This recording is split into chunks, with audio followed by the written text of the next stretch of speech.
All right, welcome to Wealth Cartel, where hindsight's a motherfucker. Our mission is to stop people saying, I wish I had a listen, and to help people capitalize on everyone else's mistakes before making them themselves. In summary, our tagline says it all: turn our hindsight into your foresight. So we're just a couple of lads from the West and the Central Coast who grew up without really any wealth around us and used it to motivate us to make something of ourselves.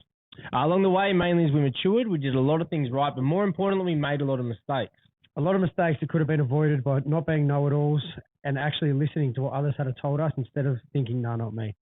So my name's Akko. I'm a small business owner with a bunch of franchises called Pen on Picasso at the moment, with large plans of building a large business portfolio.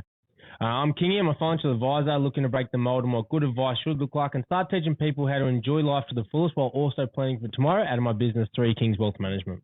Down here at Bella Vista Hotel, guys. Bella Vista Hotel has got a podcast room set up here for everyone to use. It's a great spot, good little setup for us. Nice little backdrop as well, if anyone's seen the backdrop. So, yeah, if it looks familiar to you guys, this is Bella Vista Hotel. Get down. Get down here. It's got great food, great drinks, great cocktails, a good little atmosphere, not just for the podcast. They come down for the podcast or come down for a feed and check the guys out. Thanks for supporting us. Thanks, guys. Enjoy the episode. That's pretty cool, Elvis. That's like I'm a big gamer. Like I've played every MMA game from PlayStation 1 up to now. I don't know if I played the one with you in it though, so I'm gonna have to go look. I'm on the PS2 and I was on the GameCube. And I think the original Xbox game. I think later on when they changed, I think I may have disappeared off it. But I was actually in the PST version. I'm actually in the little user manual. My character is there as one of the main characters. I think the first Aussie I've ever played with is George Soratopoulos, or I can't say his last name. Yeah, we probably don't want to word it that way.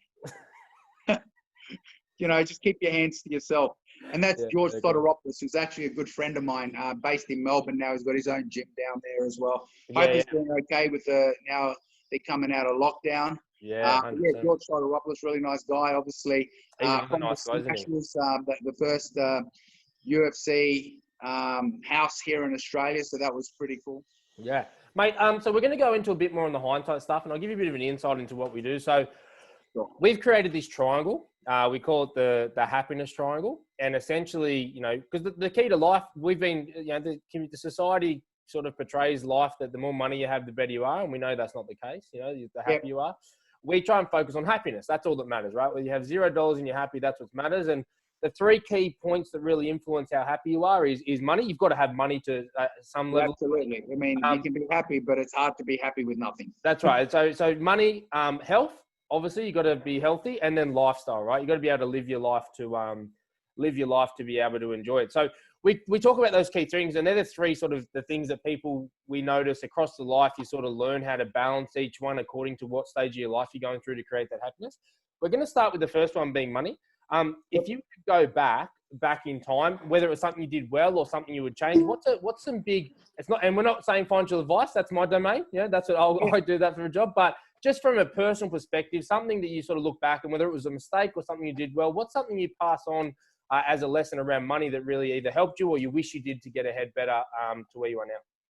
Well, that's really good. Those 3 keys, lifestyle, health, and money, obviously the 3 things that I focus a lot on my journey as well. So money is an interesting one. We need money to survive. And I did a lot of things good. I did a lot of things bad. But saying that is one of the key lessons which comes from martial arts. There's no such thing as losses. There's lessons. They're only a loss if you don't learn from it. So back in the day, I made a lot of mistakes. I didn't save properly. I got into a lot of debt. But the flip side is I learned debt isn't the detriment to everything. Yeah, debt sucks, and having to make repayments is a shit. And being, low on cash and not being able to get everything you want made me value more what I did have at the time, made me put more work in. And what I discovered is it doesn't matter what your debt is, as long as you're willing to put the work in, you can recover from debt. There's a couple of times I've had, gone into stupid amounts of debt, and where I am right now, my debt is probably what most people would call insane, but it's also positive debt because it's building a future. So don't be afraid. There's a difference of debt as well, and One of the good debts is when you take debt out to back yourself and make something. You know? Look, and I'll be honest, I did the bad debt and now I'm in the good debt. But it's the bad debt that taught me to appreciate the good debt. But you got to back yourself too. You know, you got to, if you're going to take out debt and to grow, like in that instance, one of the big things you see fail is people do it and then they question the debt. If you're going to do it and then back yourself and follow that plan to turn that into a good thing. And you got to be willing to put the work in. Like debt doesn't build anything unless you're willing to work with it. So, you know, so many people go out of their way to get themselves in debt, because a lot of the time I've got a lot of mates, man, that have said, you know, if I go just get this debt, then I'll definitely work to pay it. And I'm like, fuck, that's a shit mindset. Like savings habit. It's like a forced savings. Whereas a lot of the dudes on a real good level, like a lot of people running good businesses that have real good structures in life and they're going well, like the bigger the debt, the harder they work. But they didn't go get the debt to work harder. There's like a fine line, you know what I mean? Whereas like I'm the same at the moment, man. I'm in the last 6 months, I'm the richest I've ever been here, and I'm the richest I've ever been in life. But I'm, in regards to debt, I'm like, fuck me, I've got me, you know, I've went and signed the dotted line on a lot of this stuff at the moment. But at the same time, I'm willing to bust my ass to get it. And I reckon you can nearly tell someone when you meet them, you can nearly tell whether they got the right idea or the wrong idea around debt. And I'm quite lucky. Ryan's my financial advisor, and although I don't always listen, majority of the time I don't listen, I do. Like, I don't listen when he says, don't buy that. And I'm like, fuck that, I'll buy it. I'll deal with that later. But in regards to the mindset around money and what it's like to look at that and stuff like that, I've definitely learned, you know. And speaking to people like yourself and Janae and Arlene, and just the way people look at life. Have we lost him? Oh, we lost him. Well, I'll just jump in there while he's disappeared for the moment. The three things I'd say I would take away from the money perspective is don't be afraid of debt. Yeah. Start saving now. It's never too early to start saving. Start saving. I think that makes a big difference. And start working. You know, work for it.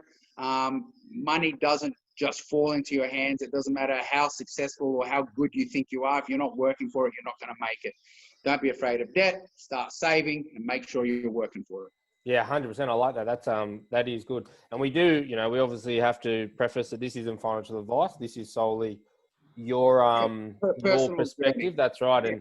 But I think that's a really good insight, man. And I think the common trait we get behind everyone we get on, and don't get me wrong, we've got people on here that are making lots of money. We've got people on here that aren't making lots of money financially wise, but everyone's common trait is that they're on the path they need to be on. And they're backing themselves into, you know, they're backing themselves in what they want to do and that they're doing the right thing, which I think is important.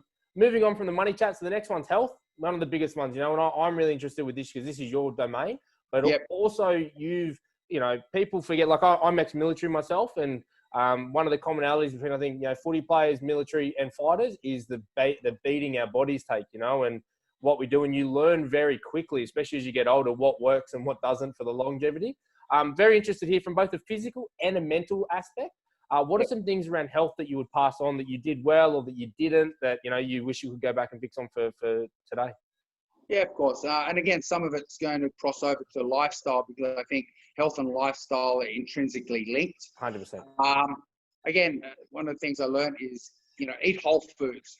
That's the main thing. You know, which was back in the day, obviously, when I was fighting, you pretty much can eat whatever you want because your calorie output is so much higher than most average persons that you can put in whatever you want to fuel. And from a macro perspective, it's fine, but from a micro perspective, not so much.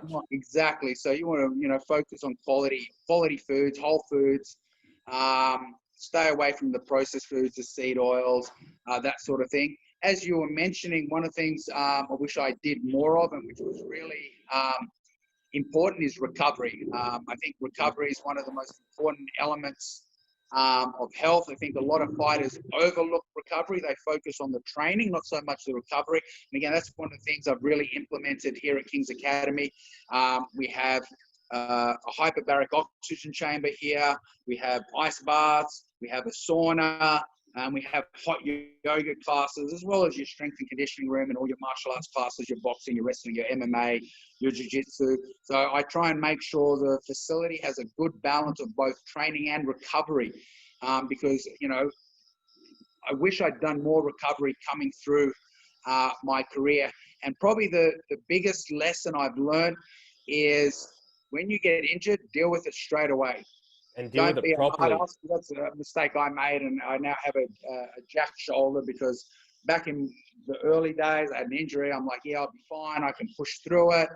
You know, it's not going to be a problem. And deal with it properly. Hey, like it's the 6 months to rehab now is much quicker than the 12 years down the track that's going to take to fix. You know. Yeah, exactly. And so that's one of the things that I wish I'd done differently. Like, obviously, I kind of understood recovery early, but not to the degree I do now, and I really value it. And I do a lot of recovery, even though I'm not training as hard as I used to. But yeah, dealing with your injuries is something that I really try and let my fighters know, and my students. I'm like, something happens, don't be a hard ass, don't try and push through it.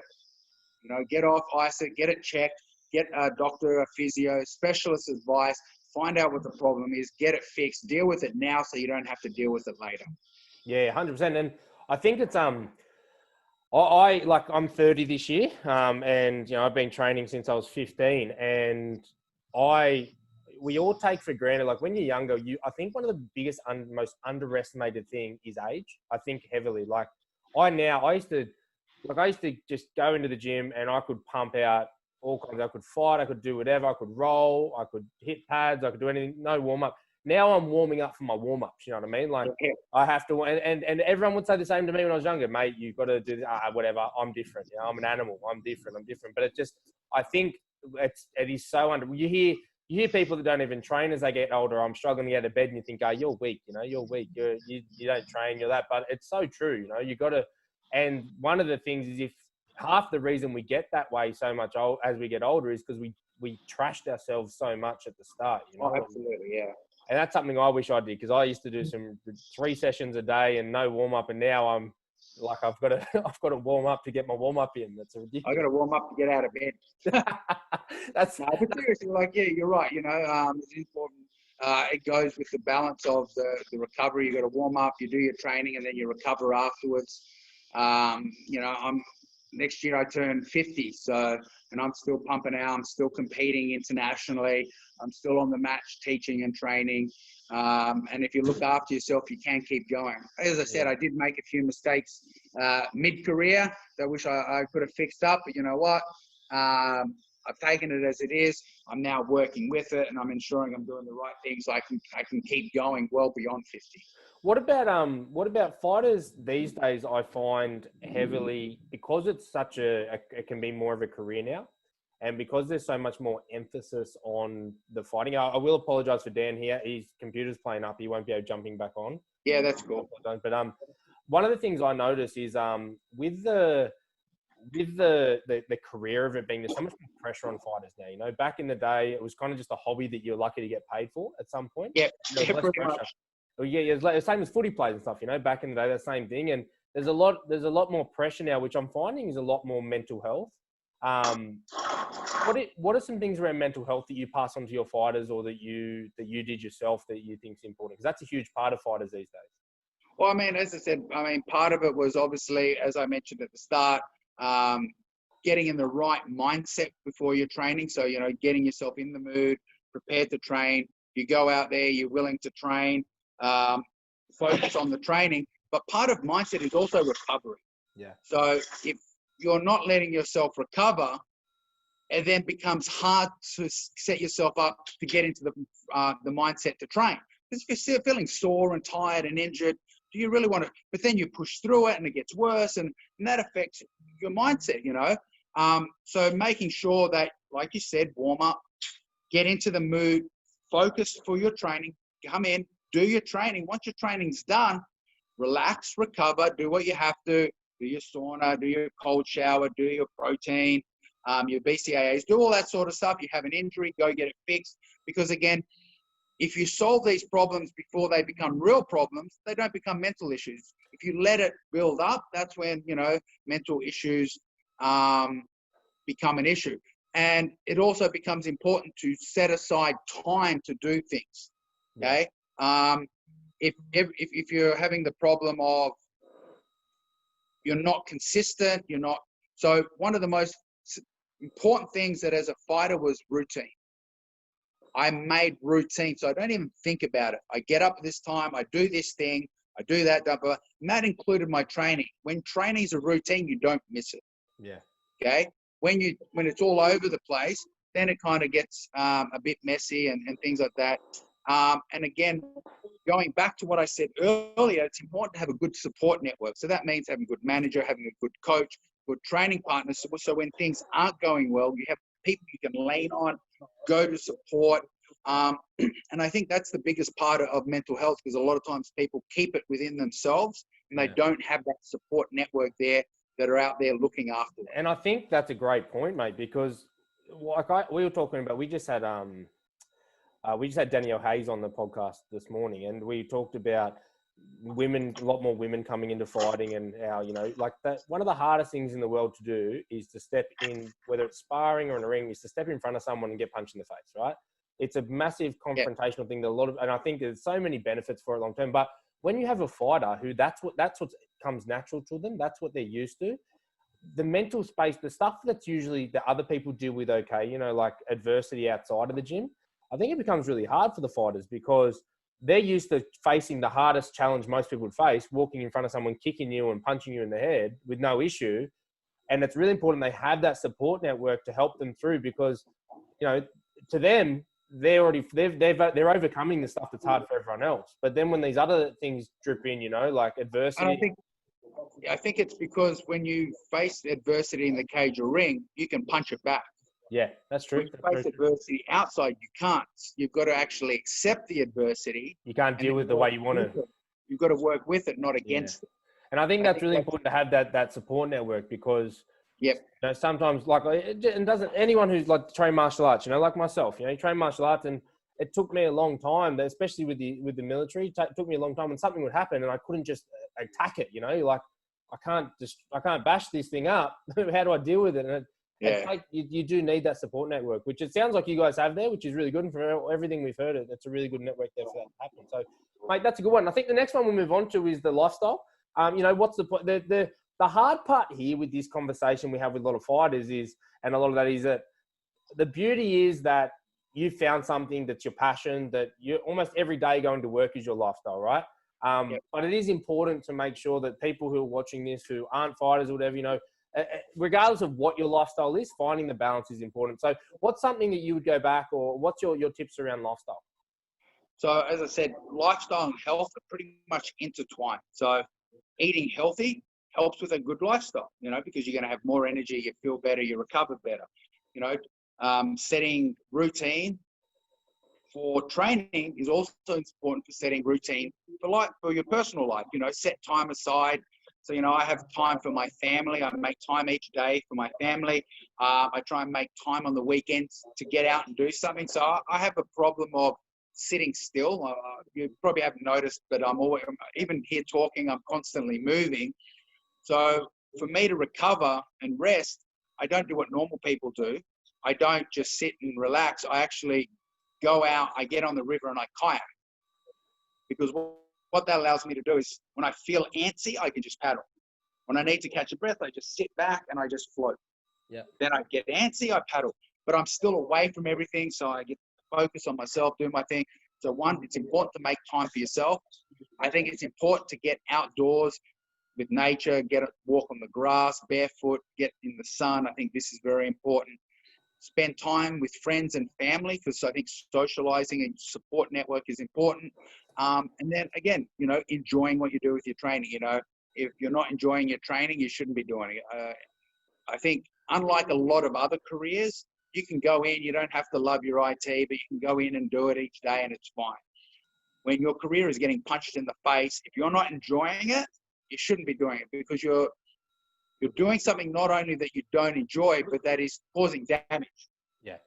So if you're not enjoying it, then get out of it. Seriously, it's just not worth both not enjoying what you're doing and then risking later on in your life with injuries and stuff. It's different when it's something you enjoy and you're willing to take those risks because you're willing to mitigate the risk as you're going through. Yeah. But with combat sports and martial arts, it is something you have to be passionate about, have to enjoy, you've got to look forward to. Even though it can be a career and you've got to take it properly, there are much better careers to get into if you don't enjoy. Yeah, I think that's a common trait we've been getting, and not just Janae actually put it really well when she was on. It doesn't, not just fighting, right? Like lifestyle wise is feeding the soul. You know what I mean?